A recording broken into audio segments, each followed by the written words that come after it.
We've all been told that in order to be successful in selling, that you need to do certain things. Number one is know your product. That's why we're here.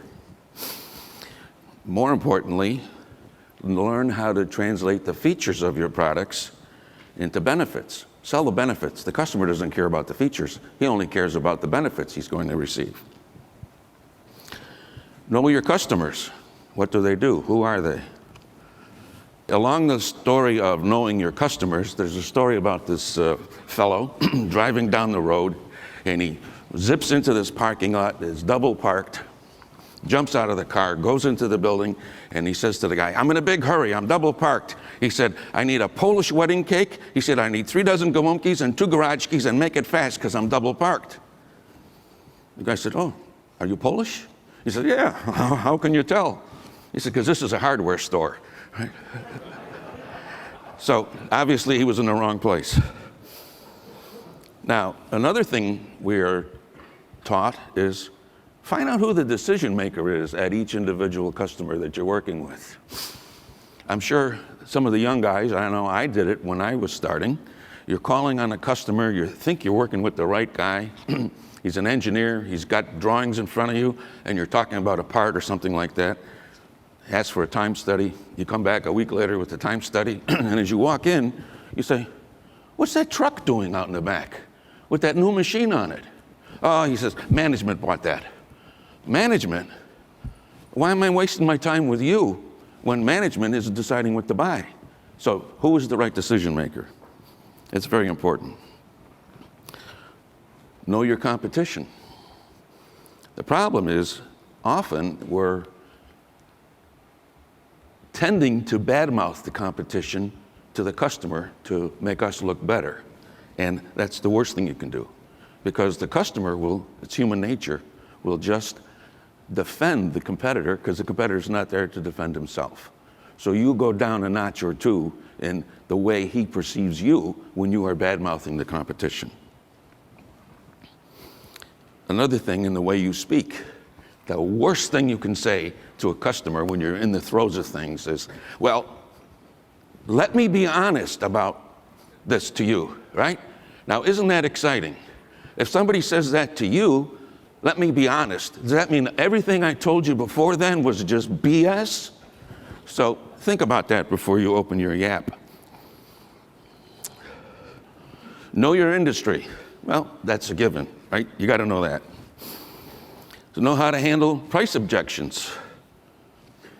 Guy starts complaining about the price, you say, "Well, is that really, are you just complaining about the price, or is that truly an objection that you might not move forward on this project?" And I always like to make a big joke out of it, working with some of the new guys. When we get into a situation with a customer and he says, "Oh, your price is where," I said, "That's the very first time I've ever heard that." Well, of course, everybody starts laughing, you know. Or you get into a serious situation, and I just did it recently with Victor, John. We're talking about price, and I said, "Well, you know, pricing reminds me of the story about the Vermont farmer." He said, "What do you mean?" He said, "Well, the Vermont farmer had this beautiful, fresh, clean oats that was this price." And the customer was saying, "Geez, that's a lot of money for those oats." The farmer says, "Yeah, but those are really good, fresh, clean oats." He said, "I got the other kind," he said, "that are a lot less money, but they already went through the horse," right? So it depends on what you're selling. Know how to close the order, all right? We're all taught, well, you got to close the order. I mean, are you going to ask, or what are you going to do, right? Know how to negotiate. What if is a very useful tool specific to our technology. Sometimes you get into a situation and the guy complains, "The machine's all right, da-da-da-da-da, but that's a $12,000 chuck. That's way too much money for the chuck. That should only cost $5,000. Instead of saying, "Well, let me see what I can do," you respond by saying, "If I can get the chuck for you for $5,000 instead of $12,000, will you buy the machine?" That what if scenario is a very nice tool with which to make a closing. Another situation, you walk into, we're selling Okumas, right? You walk into a new shop and you start talking to the guy and he says, "Hey, I got 16 machines on the shop floor here. He says, they all have FANUC controls. I'm not even going to consider anything without a FANUC control. Now what do you say? The answer is, you say, you use the feel-felt-found technique that Don mentioned yesterday. And you say, basically, I understand why you feel that way. You have so many FANUC controls. Other people thought that way as well, until they found out the advantage of the Okuma control with married to the machine. And what are those advantages?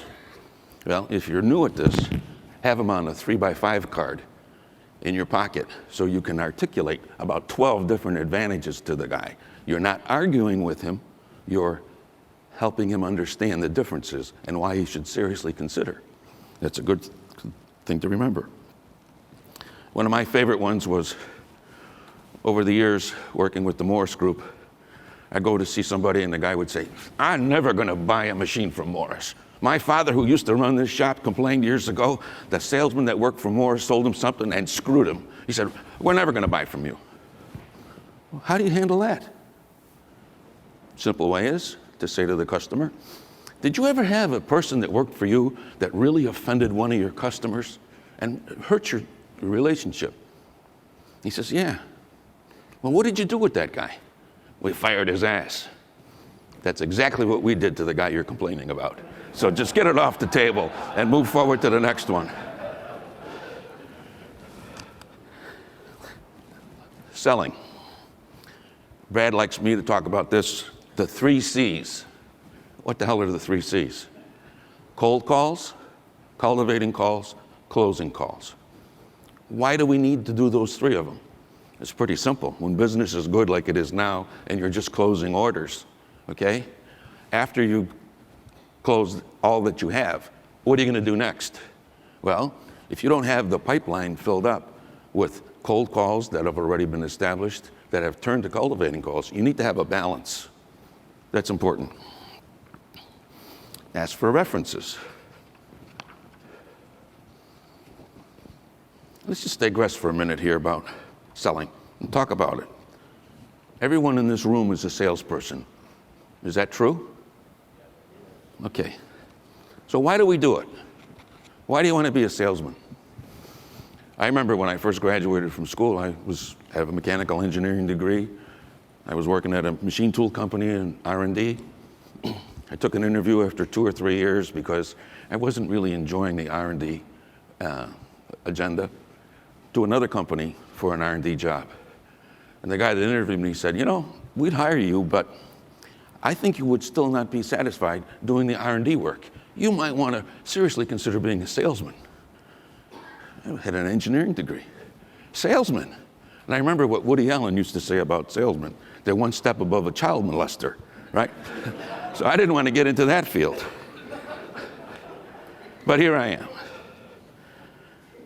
So what is the thrill of being into sales?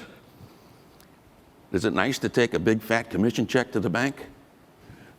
Is that good? We don't do it anymore today because it's all direct deposit. But in the old days, it was fun to go in and take a 6-figure check into the bank and make a deposit. All of a sudden, they didn't call me Mr. Customer in the bank. Hey, Mr. Dembik, can we help you over here? Is there something else you can do? Maybe you want to make a difference. You helped someone. You contributed something. Maybe you want to feel like you're on your own. You're your own boss. Not stuck in an office. Like every day being different. You get exposed to many new things. It's fun to go from one company to another. Somebody's making jet engine parts and somebody's making pistol barrels for gun industry. That's kind of fun. See and learn new things. Step up in your career. Here's a couple of Dilbert cartoons. Take a look at those. I think they're cute.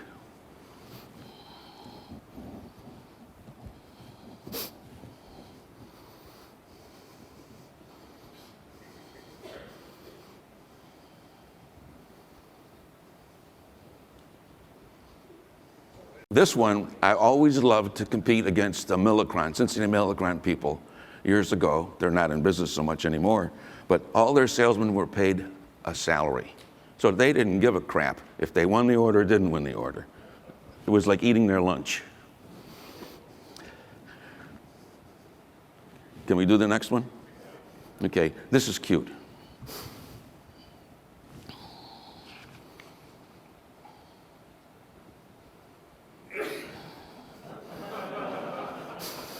I kind of threw that in because I thought it might be appropriate to what we had been talking about here, right?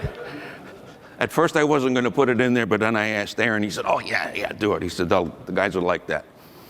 Okay, so whatever your reason for being into sales, I think what's really important is that you have a passion for it, all right? Think about the poor guy who's got a job. He doesn't have a passion for what he's doing. He's got a job because he's got to put bread on the table and pay the rent at the house. So Sunday night comes, he's watching the football game, or it's 60 Minutes, and all of a sudden there's a commercial, and he goes to think about what's he's going to do tomorrow. What's the week going to look like? That can't be good for him because he's just working to earn a living. But if you're in sales and have a passion for it, you can think about what you're going to do tomorrow morning. You can think about the customers you're going to call on. You're going to plan your strategy. You're going to really look forward. And you want to dig in and go to work. It's not hard work. It's fun work. Other thoughts or cliches that we've heard about selling. Selling is the highest paid hard work and the lowest paying easy work. To that I say that's nonsense. I say selling is fun. And if you do it right, it's high paying. And if you don't do it right, forget about it. Do something else. Okay, what exactly is hard work? Selling starts when the customer says no. We've heard that, right? Not true, I don't think. It starts when you meet the customer, because you only have one chance to make a first impression. And if you don't make a good impression, no doesn't matter. Selling is mouth-to-mouth combat. I don't think so. I put that up there because an old friend of mine used to say that.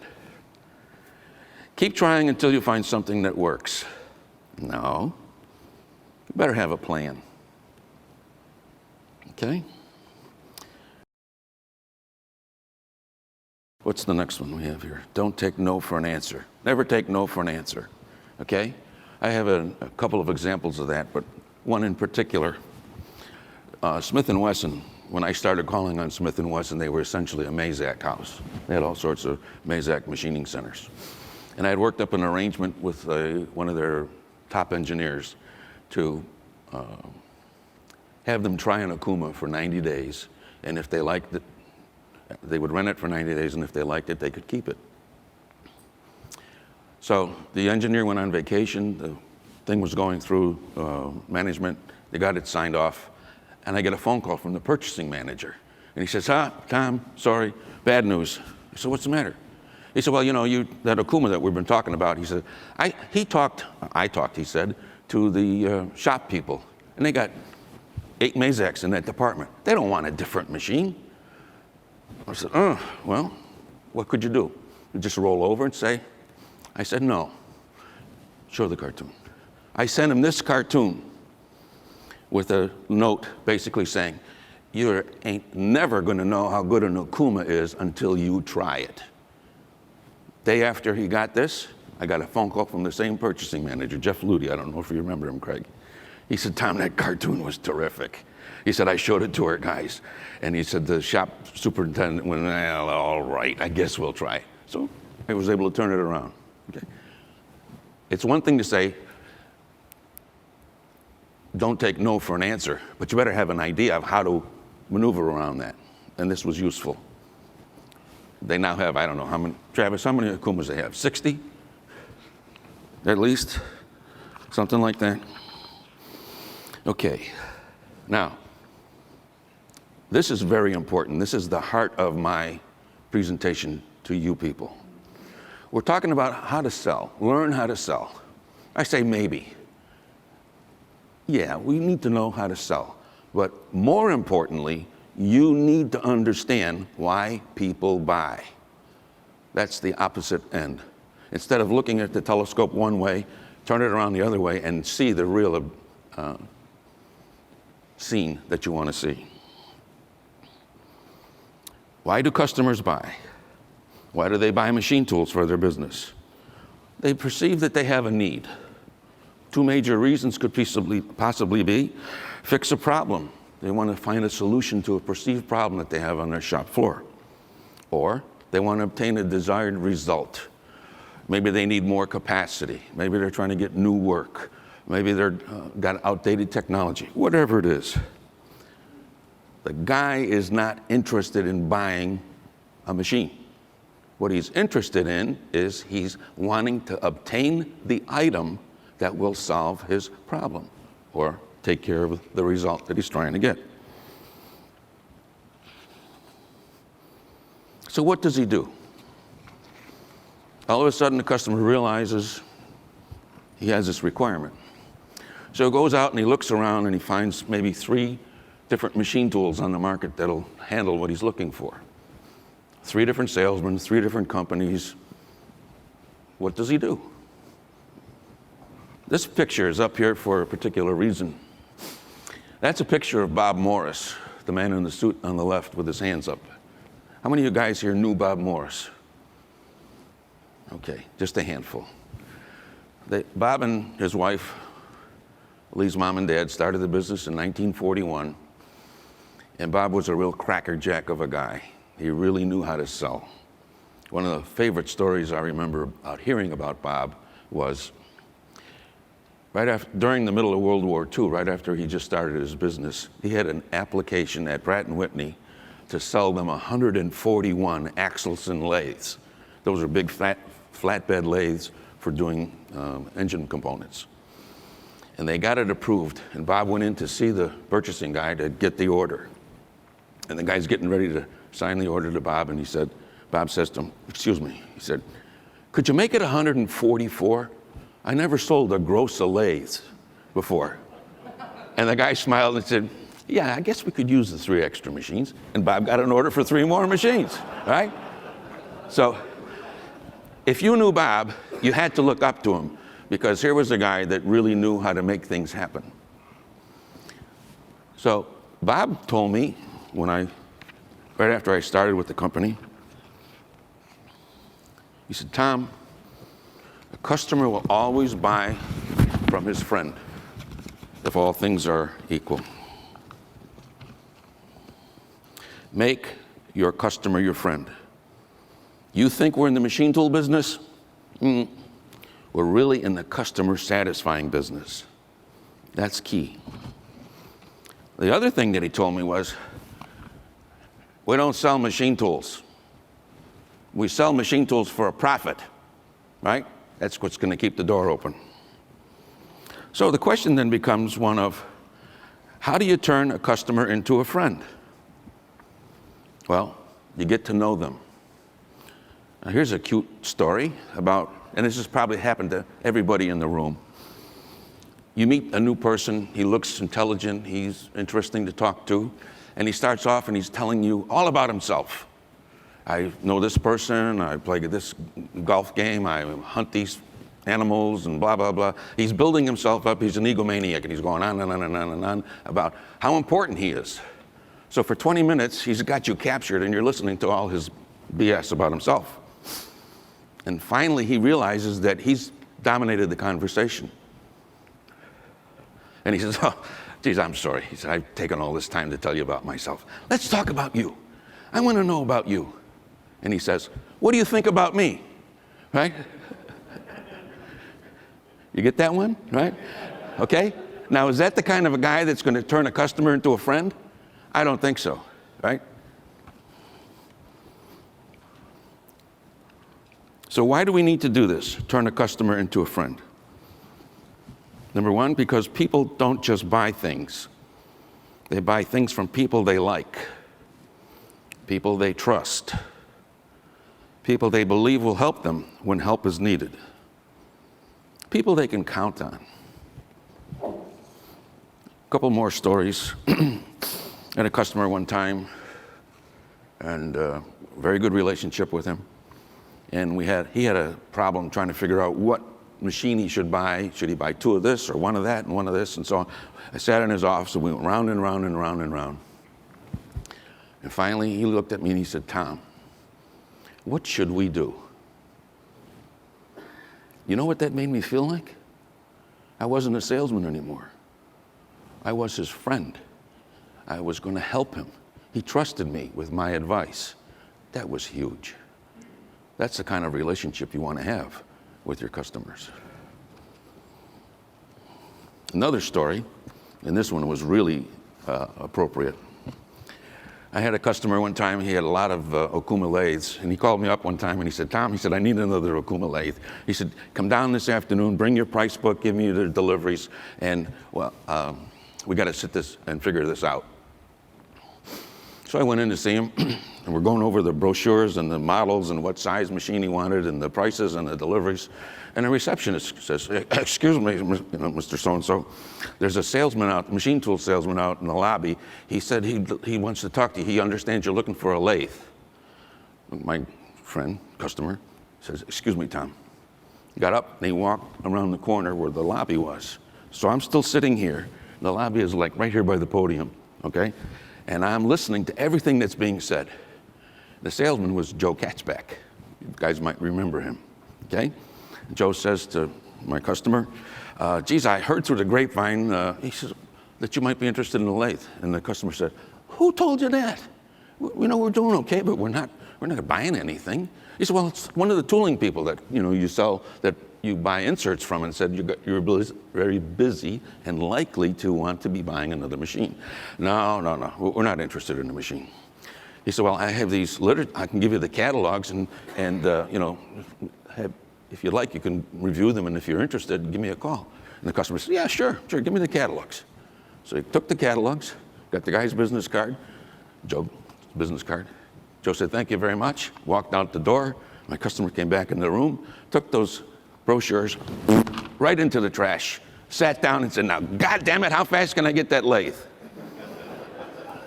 Which salesman do you want to be? It's a pretty straight answer.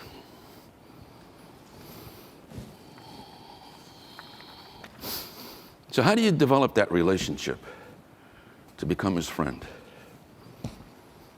A year ago, 2 years ago, I was at a funeral in upstate New York, where I'm from originally. And my wife's best friend lost her husband. And so we were at the funeral, and after the funeral, we're downstairs at the church basement eating cake and having coffee. And an old friend, a guy I went to college with 1,000,000 years ago, who was an instructor at junior college, came up to me and he said, Tom, he said, geez, nice to see you, blah, blah, blah. He said, I got to ask you a question. He said, I have 2 boys. They're like mid-40s. He says, the one is a really good engineer, but he wants to get into sales. I know you've been successful in sales. What would you tell him? What should I tell him based on your experience? And I thought about it. I said, geez, this could take a long time. And all of a sudden it popped into my head. I said, Chet, 1 word. 1 word? You can summarize all of that in 1 word? Yes. What is that word? The word is empathy. Empathy. What the hell does empathy mean? What's the definition of empathy? Not sympathy, but empathy. Empathy, the ability to identify with and understand someone else's feelings or difficulties. Okay? Put yourself in his shoes. Understand what he's trying to accomplish. Understand the difficulties that he's being faced with. If you can talk his language and understand his language, you're much closer to becoming his friend. Empathy versus sympathy. Another story. Prior to coming to work for Morris, I was the regional sales manager for Bergmaster. I had 14 states and 2 provinces of Canada. And I started working with Lee. They were our dealer here. And Lee offered me a job. And I thought, geez, this is good. I could sleep in the same bed every night instead of being on the road all the time. So Lee was going to hire me, and it was going to start October 1 or whatever it was. And he challenged me with this one application. It was a customer who had never bought a NC machine. Back then it wasn't CNC, NC machine. And so I went with the salesman that worked for Morris to go to this customer to see if we could get an order. And of course, you know how Lee can be. Anybody that's worked with him, he knows how to push your buttons. Is that true? Yeah, probably. Okay.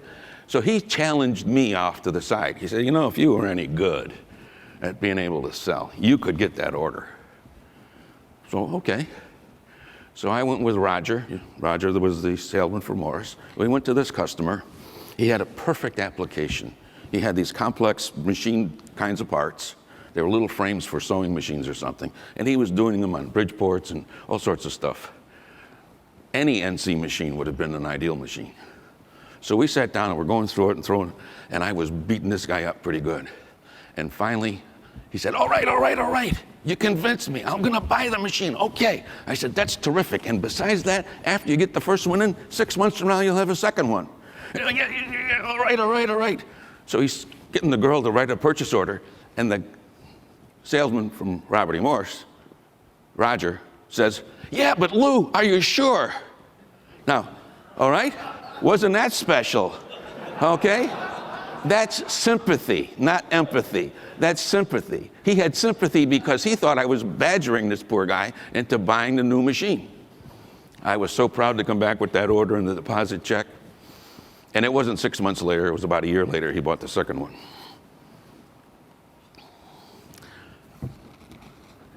In our business, the relationship is huge. Empathy is a very important part. The other part of being a good salesperson is a competitive drive. Okay? If you don't have a competitive drive and want to win, you're the Roger that I just talked about. Okay? So, and a competitive drive is not something that you learn. It's something you grew up as a kid. You wanted to be the best football player. You wanted to be the best golfer or whatever it was. Did you ever watch a 4-year-old kid playing cards with his mother? And he's cheating? He's changing the rules? Why? Not because he wants his mother to win. He wants to win. That kid has competitive drive. He could probably be a good salesman. If you don't have it, you could be a teacher. You could do something else, but you won't be a good salesperson. The world is full of salesmen that are well-liked, well-received by their customers. They work hard. Customers enjoy talking to them. They never get any business. They always come in second or third. They don't have the competitive drive to take it to that extra step in order to go. So rather than concentrate on competitive drive, I think you're either born with it or you're not born with it. Empathy, I think, is something you can learn, and how to build friendships with your customer is something you can learn. So let's talk about that. Empathy. I had a customer, Gary Posner will know this guy, Joe Leveri. Nice man, he's been dead a long time. Sold him several machines, and in listening to him, I understood what motivated him in the selection of a machine. Something very unusual. Probably none of you have ever experienced it with other customers. His concern was the safety and the comfort of the machine operator. He thought that all machines they'd all do the job, they'd be okay, but whoever could convince him that the operator was going to be comfortable and be safe in running the machine. On about the third purchase order that I got from him, I finally realized that by just listening to how he was asking questions. So, if you have empathy and listen well, the customer will tell you how to sell to them. That's really true. Guys will brag about something, they'll tell you something else, they'll give you an indication of what it's going to take for you to convince them of how to sell. And when you have this relationship with the customer, what are the benefits to you? What does that mean to you? You're going to get more orders, okay?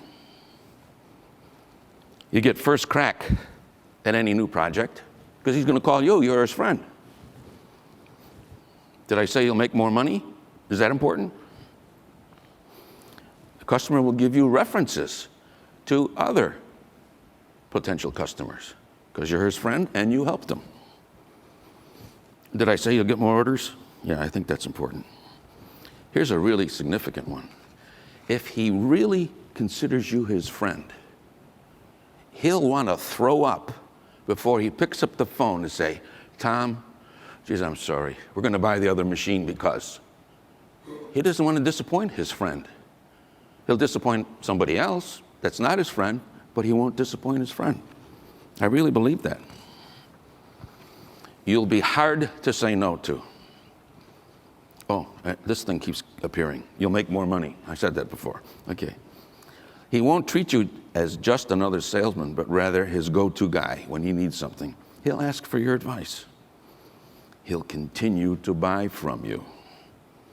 And you will feel better knowing that you helped someone, not just moved another machine, okay, because of that relationship.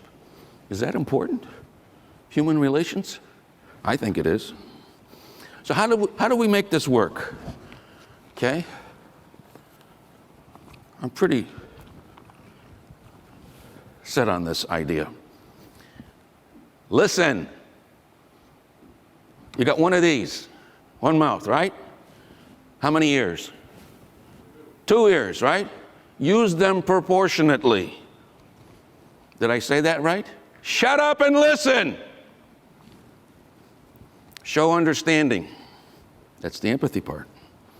Let them talk. All right, how many times have you guys gone out with a regional manager or one of your fellow salesperson, and you're in there and you're talking to the customer, and your guy is going blah, blah, blah, blah, blah, blah, blah, blah, blah, blah, blah, blah, blah, blah, blah, blah, and the customer doesn't get a word in edgewise. You think the customer really cares what this guy is saying? No. Let them talk. Don't interrupt them. Okay? Learn what motivates them. What's important to them? Is that important in your sales presentation? No. It's very important in the presentation because you can translate your product to satisfy his need, his motive. Ask why and ask why again. Get the real reasons or the goal that he's trying to accomplish. Here's another story. Years ago, I was working with this little machine shop. They had 6 or 8 people. The guy needed to buy a lathe. And so we were in there quoting in a Okuma lathe. I was by myself. I talked to the owner of the shop, and he's going on, and we're picking out a size, length, whatever the parts he wants to cut. And it occurred to me to ask him, I said, let me ask you this. You're going to look at several machines. What is the most important parameter about your selection that will make your decision on which machine to buy? And he said, well, Tom, he said, machines are pretty much all alike. He said, we're a small shop. He said, I don't have a lot of money. He said, but I'm going to finance the machine. Whoever can come up with the lowest monthly payment will be the one that'll probably win my order. Okay? I said, let me work on that. So I put a quote together. I think I beat up John Fitzgerald pretty hard to come up with a really low number on the lease payment. And we were going to go look at a machine in a few days. He said, well, call me on Friday. He says, we'll set up an appointment and we'll go look at the machine. He said, but I like your numbers. So I called him on Friday and he said, oh, geez, Tom, he said, I don't know how to tell you this. He says, but we looked at the Mazak yesterday and we liked that control. And he says, I gave the guy an order for the Mazak machine. I said, you what? He said, yeah. He said, I ordered the Mazak. I said, did you give him a deposit? Did you sign a check or anything? He said, no, I got to go to the bank on Monday and take it out. And he said, but we're going to give him a $10,000 or $12,000 deposit. I said to him, that's not fair. He said, what do you mean? I said, it's not fair to me and it's not fair to you. I said, because you challenged me to come up with the lowest monthly payment. Was my monthly payment better than the Mazak? He said, yeah. And he said, by quite a bit. I said, well, I think you really shortchanged yourself because you didn't look at my machine. I think you should look at my control. You should look at my machine before you really decide on the Mazak. Now, this guy could have said, what? Forget it. We made our decision, right? But he didn't. He said, you're right. You're right.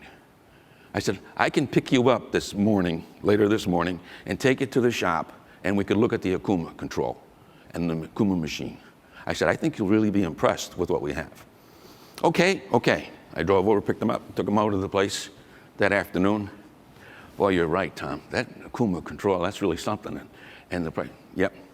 He said, okay, I'll cancel the Mazak and I'll order the Okuma. And that's exactly what he did. So I got the order, right? Because I understood what his main motive was for buying. You need to understand those things. That's a true story. Help them solve problems. Customer has a problem on his table, on his job. What are you going to do? Well, Craig was there when we did this one. My friend Jeff East from Smith & Wesson, they bought a lot of machines from us. And they were buying that cylinder project. And we were out at the Chicago Tool Show. We were having breakfast one morning. They were ordering already like 10 machines. And Jeff said at breakfast, Tom, he said, I got a problem. He said, they just came up with new numbers on our capacity. He said, we're going to need to order 4 more machines.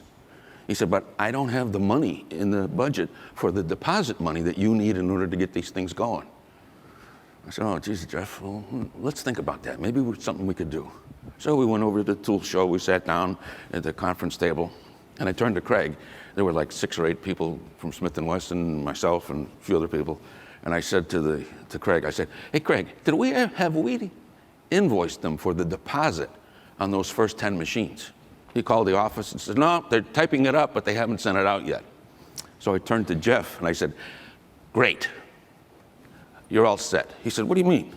I said, because we're not going to charge you the 20% deposit for the 10 machines. We're going to charge you 10% deposit. And you'll have the money left over, what you have already been budgeted for the deposit on the next 4.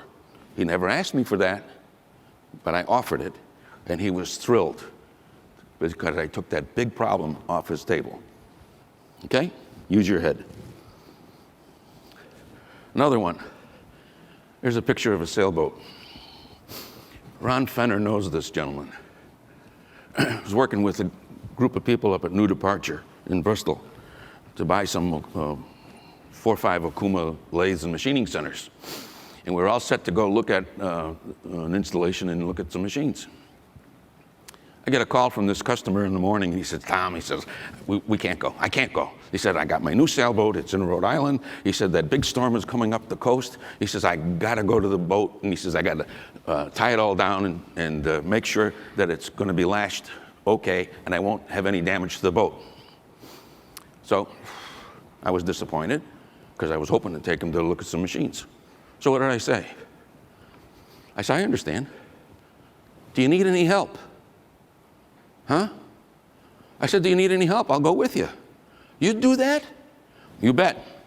What the hell else am I going to do, right? I had an appointment to take this guy someplace to go look at some machines. I figured it was a chance to be a friend to this guy and to help him and build a strong relationship. We drove up 100 miles or whatever it was. He must have put 16 miles of rope around that new boat of his, lashed it down. We had dinner on the way back. It was 2 o'clock in the morning when I got home, and my wife said, what the hell are you doing? As I told her, okay. Ron, he's been a friend for life, hasn't he? I haven't seen, when he comes to this, it's just, and did they buy some Okumas? Mm-hmm. They also bought some Bryant grinders from us. So, make your customer your friend. Help them personally. That's a personal situation. Take them to lunch. Find out their hobbies. Play golf with them. Customers love doing that.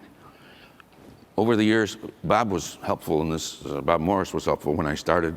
He got me to become a member at a really nice country club in Connecticut. And the customers love to go there because it's not a shithole, okay? It's not a place where you got alligators, right? It's a really nice high-end golf course.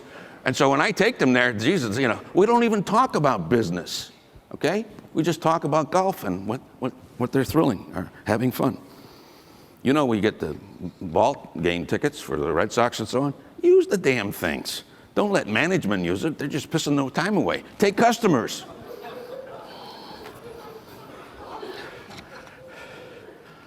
Here's another one. If they're married and they have a nice relationship and you're married and you've got a nice wife, the 4 of you just go out to dinner together. I've traveled to Europe on a number of occasions with my customer and his wife. We've been to their homes. They've been to my homes. I see guys in the room going, yep, because You guys have done it. The guys that are successful know that that works. Now imagine that guy saying to his wife, I couldn't buy the machine from Tom, right? And she's going to wonder, like, what are you, crazy? What's she going to say to my wife, right? I mean, you've got that relationship. Socialize with them. Be sincere and thoughtful.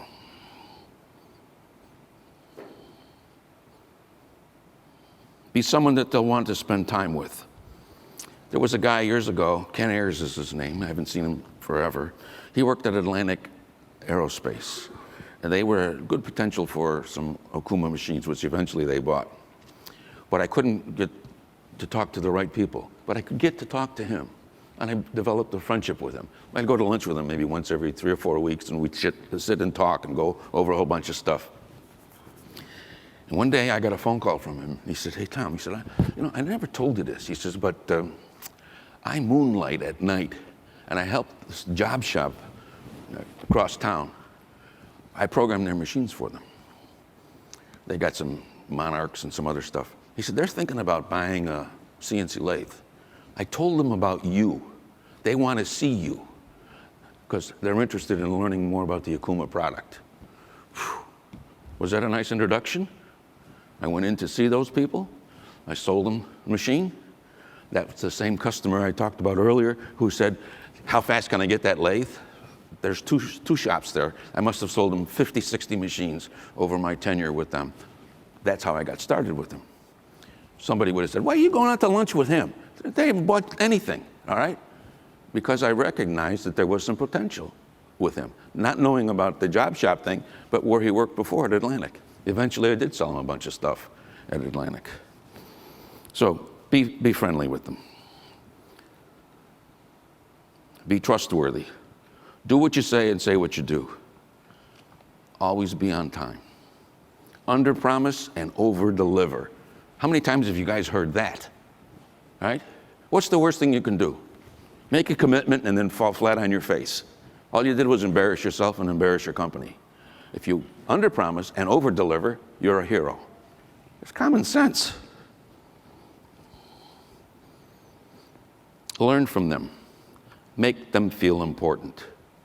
That's why you gotta shut up and listen. React positively when they mention something that they're proud of. You hear once in a while the guy says, oh geez, I shot this buck. Boy, it was a 12-pointer. Wow, it's terrific, I'm gonna have it mounted. Or he goes on and talks about the golf game that he had or the fishing experience that he had. They tell a story about this young sales guy who was working for this company. And his boss called him into the office and he said, George, we got a problem. He said, I like you. He said, you've been on board 6 months. I know you're married and your wife's expecting. He said, but of our 30 salesmen, you're number 2 from the bottom. He said, our numbers aren't good. He said, you're going to have to improve. I'm going to give you 3 months. And if you can improve, get yourself ratcheted up, you'll keep your job. And who knows, we might even pay you more money. So 3 months comes and George goes back in the office and the boss says to him, George, I don't understand it. You were number 2 at the bottom, now you're number 2 from the top.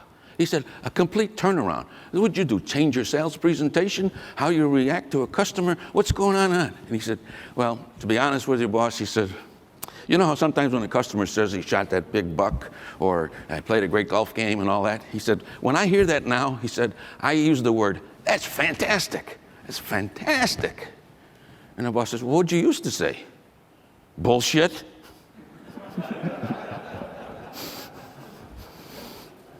So what's the lesson there, right?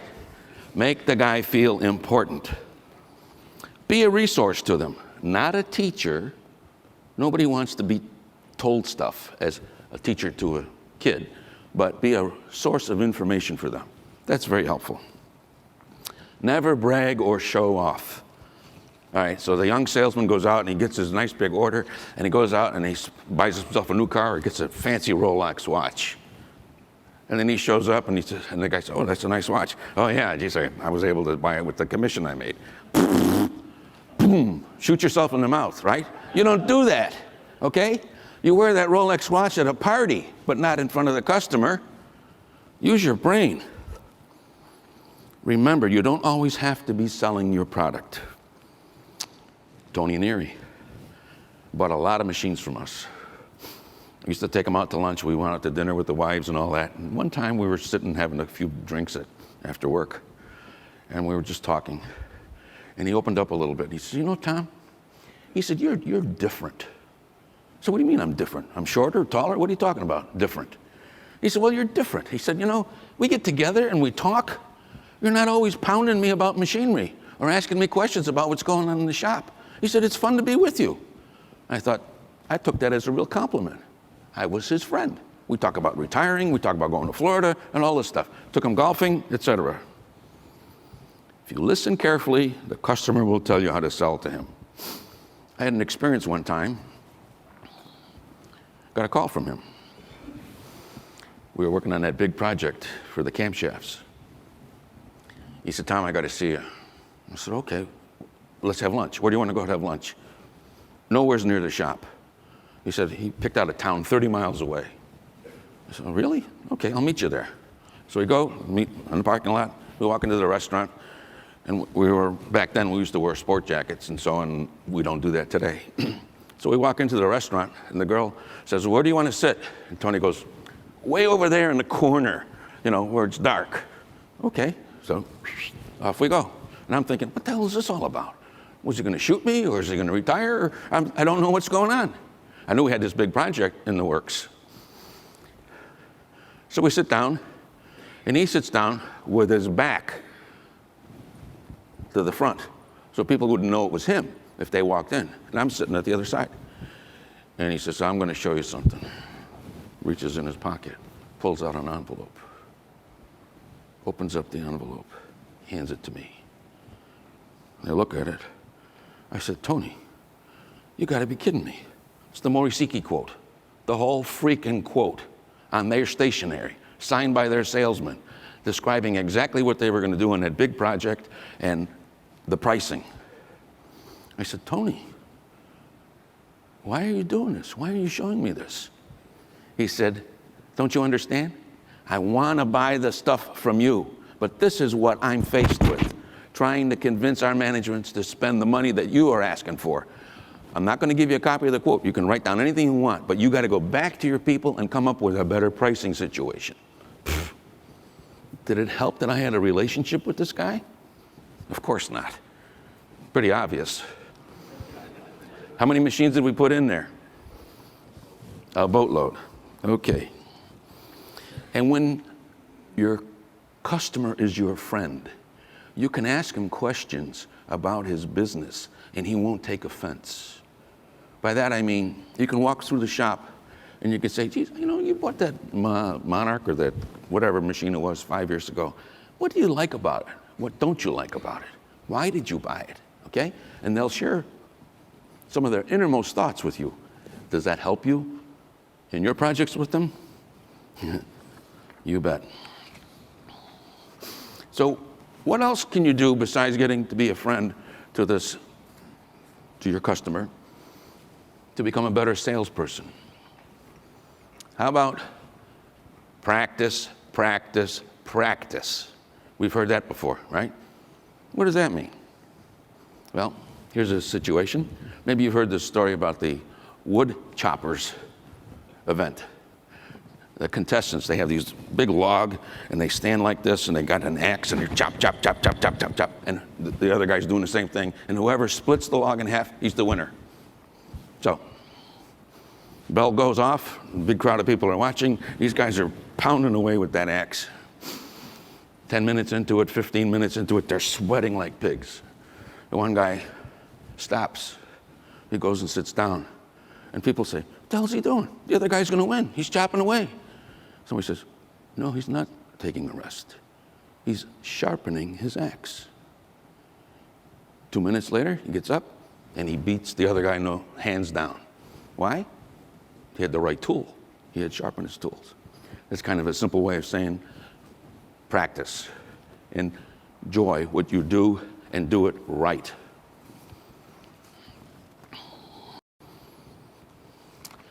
There's a room full of not a room full. There's maybe a double handful of really top producers in this room. We got 100 and some people.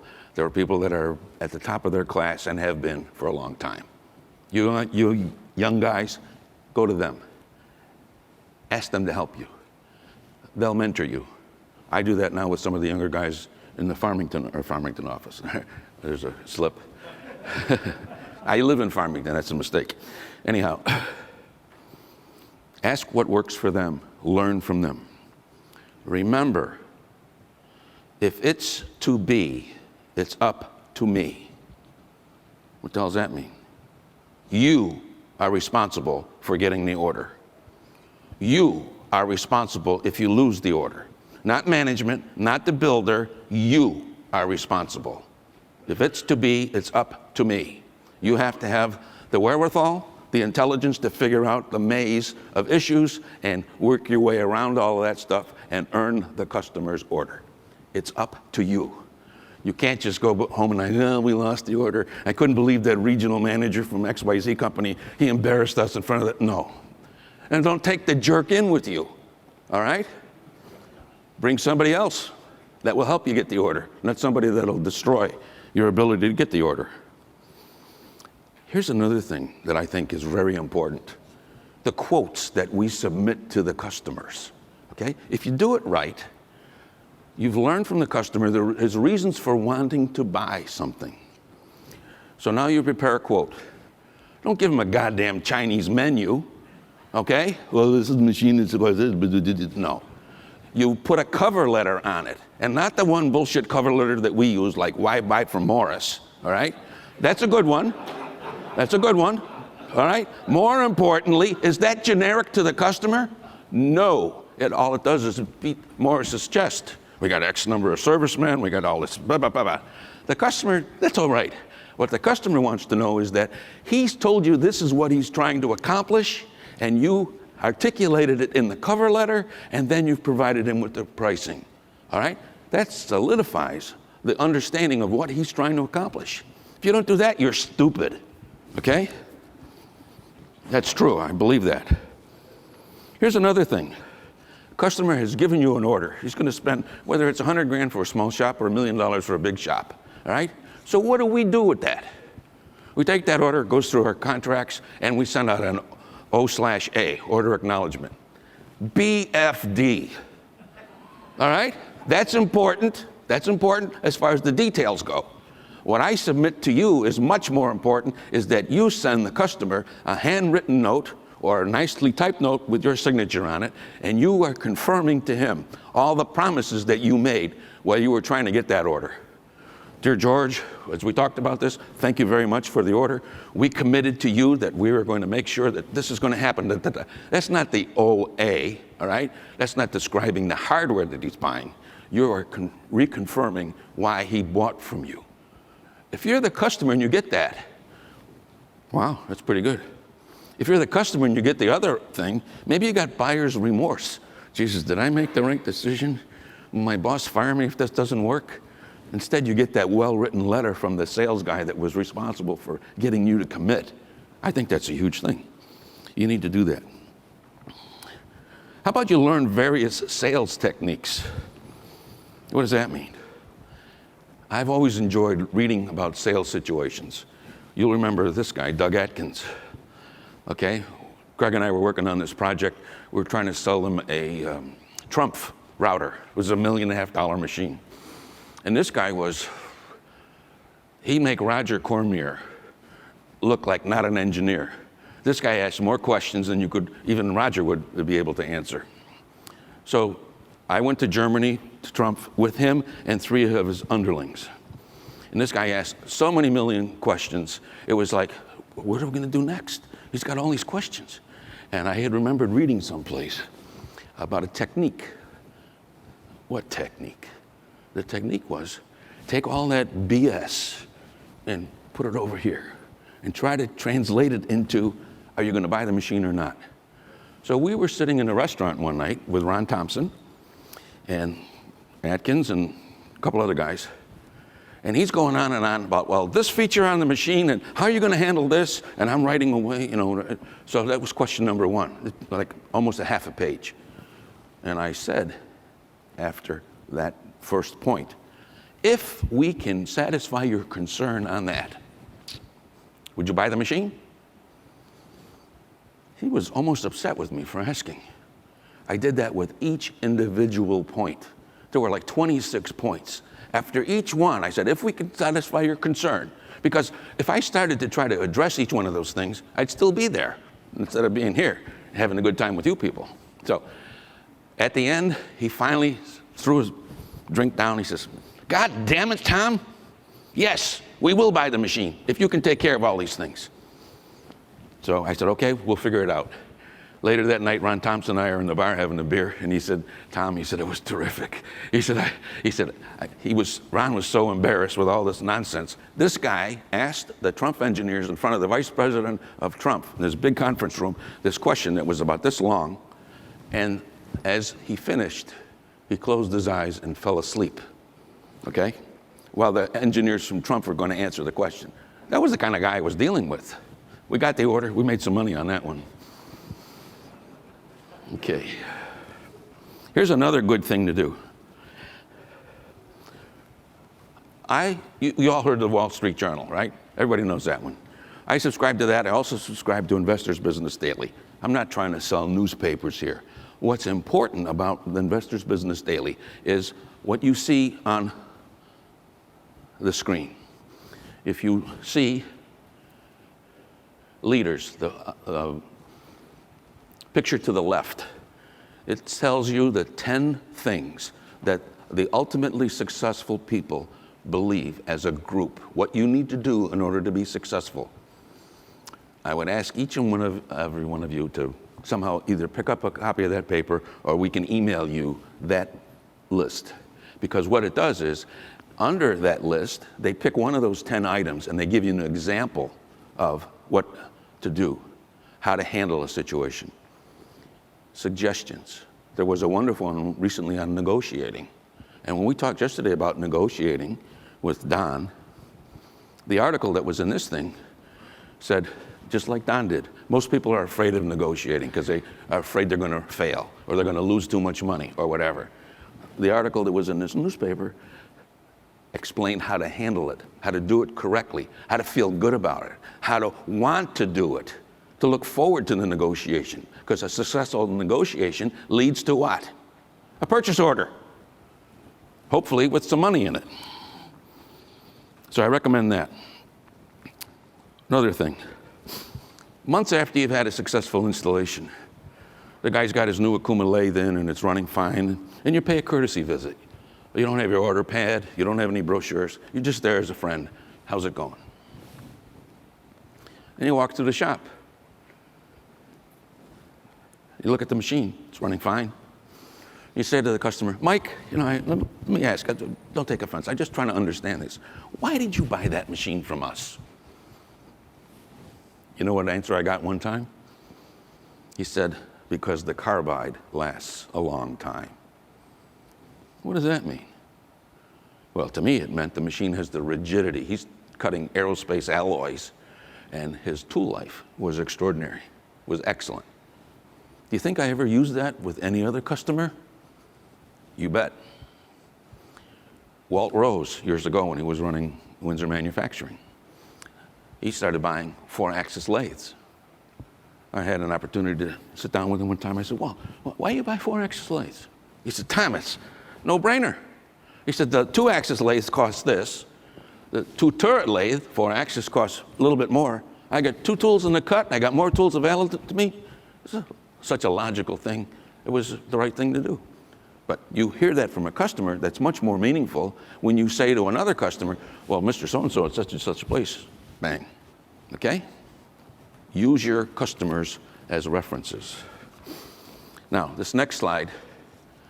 What kind of a salesperson are you? Okay? Be honest with yourself. I'm not looking for anybody to volunteer. Yeah, I'm one of those. Okay? The sales organization once did this survey and said that 40% of all salesmen are what they call commercial visitors. These are the guys that knock on doors and they visit a customer and they talk and baloney and go on and on. But they never ask for an order. All they do is they measure activity, not results. Well, geez, I made 14 sales calls today. You know, I must be busy. No, they don't do very well. The second group, 50%, are known as peddlers. What's a peddler? A peddler is someone that's basically product-oriented. It could be one of our factory guys. Boy, they know everything about the machine.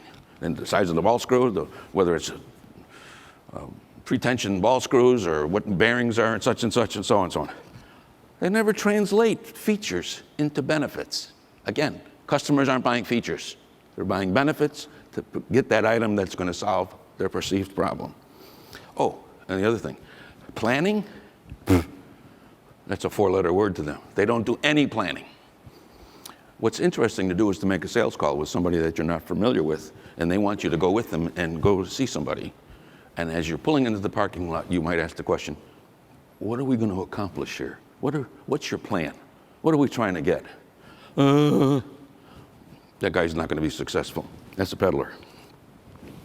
A counselor, 8% estimated of all salesmen have empathy. We talked about that. They're problem solvers, and they have a knowledge of selling techniques. They know how to maneuver, how to do certain things in order to achieve the goal, all right? Those guys do pretty well, but they're only 8%, 8 out of 100 guys. The top gun, the very best people, are guys that have the same skills as the counselor, but they are also a sustaining resource to the customer. They're there when the customer needs them. They're there when the customer doesn't need them. They're there to help the customer plan. And they know how to satisfy the emotional and logical reasons for buying. People buy stuff. Doesn't make sense sometimes, but they have an emotional reason for doing it, or they have a logical reason, but emotions sometimes get into it. When we were selling DeVlieg's, how many guys in the room know what a DeVlieg is? Raise your hand. Not too many, okay? It's a company that's long gone. But there was a time when a 50-man job shop could afford a DeVlieg. He was like, wow, that's like the first time you ever bought a Mercedes. Man, I made it. Boy, I'm a big shot now, right? The guy would brag about the new DeVlieg that he got. Do you think I use that as a weapon or as a tool to help sell those machines to those customers? Emotion. So, which one of those guys makes the most money and has the most fun? Isn't it fun to get orders? And it's more fun to go to the bank with that big fat 6-digit commission check, right? Come on, am I right? No, you're not. Come on, guys, where's your enthusiasm? Huh? Oh, you're not interested in the money. You're only here for the free lunch. Is that what it's all about? Huh? No. Bullshit. So, why is all this important? Well, it's not so important right now because business is really good. Everybody's selling everything they possibly can get. We can't make any more money, so it's not so important. Did you ever hear of a thing called a recession? You know what this industry does? I've been in the business as long as Lee Morris has. We've gone through 8 major recessions. Where are we now in the cycle? Probably near the top, maybe going over the top, maybe a year from now, 2 years from now, it could be in the toilet. How are you going to differentiate yourself from the competitors, right? Take advantage of what we discussed today. This is very important. Get ready for the downturn. So, in summary, I would like to say that hopefully you found my presentation useful and that you will take advantage of these recommendations to improve your skills and generate more business for yourself, for your company, and for your family. And on that note, I'd like to tell you that I'm pleased to announce that we are going to provide each and every one of you salespeople here today this little book called The Little Red Book of Selling, which basically expands on the things that I've talked about today. Happy success to all of you.